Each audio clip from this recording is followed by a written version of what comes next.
राधा वल्लभ श्री हरिवंश। पत्रावली एक सुंदर युगल लीला। श्री हरिवंश।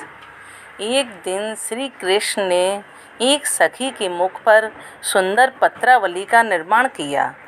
प्राचीन काल में मुख पर श्रृंगार किया जाता था, पत्रावली निर्मित की जाती थी। जब गोपी के मुख पर पत्रावली बन गई तो उसे बड़ा गर्व हुआ कि श्री कृष्ण ने मेरे सौंदर्य के प्रति इतने आकृष्ट हैं कि उन्होंने मेरे मुख पर इतना सुंदर चित्र बनाया। उसने सोचा कि इसे राधा को दिखाऊं। श्री राधा के पास जाकर बोली, देखो मेरे मुख पर कितनी सुंदर पत्रावली बनी है। राधा जी ने देखकर कहा, हाँ बड़ी सुंदर हुई है, और यह कहकर वे चुप हो गईं।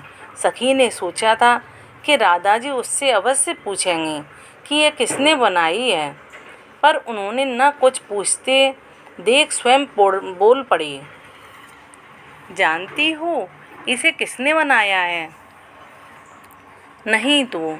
अच्छा मैं ही बता देती हूँ, यह कृष्ण ने बनाई है। गोपी को विश्वास था कि यह सुनकर राधिका के अंतःकरण में थोड़ी ईर्ष्या की भावना अवश्य जागृत होगी, पर राधा ने केवल यह कहा, माँ गर्व मुद्द है कपोल तले चकास्ते कांत स्वहस्त रचिता मम मंजरी भी। सखी इस बात का गर्व मत करो कि प्रीतम ने तुम्हारे मुख पर पत्रावली का निर्माण किया है। क्यों ना करूं, कृष्ण ने और किसी के मुख पर तो नहीं बनाई, मुझे सर्वश्रेष्ठ माना तभी तो इसे बनाया। इस पर राधा बोली कि नहीं, ऐसी बात नहीं, ऐसा श्रृंगार उन्होंने किसी और के मुख पर करने का भी प्रयास किया था। अन्या कापि सखी भाजन मीदृशानाम। किसके? बस इतना ही जान लो कि किसी के मुख पर करने की कोशिश की थी, पर वह हो नहीं पाया। वास्तव में ही श्री कृष्ण ने राधा जी के मुख पर श्रृंगार करने की चेष्टा की थी।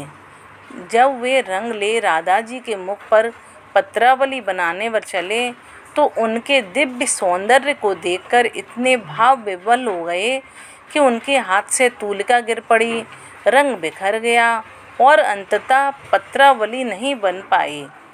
अब वास्तव में भाग्यशाली कौन है? वह है जिसके मुख पर पत्रावली बनी, अथवा वह है जिसके मुख पर नहीं बन पाई। जहाँ नहीं बन पाई वहाँ प्रेम इतना अधिक था कि मन, बुद्धि और प्राण सब प्रेम में एकाकार हो चुके थे। एकाकार कि उस दिव्य स्थिति में वह क्रिया का लोप हो गया था।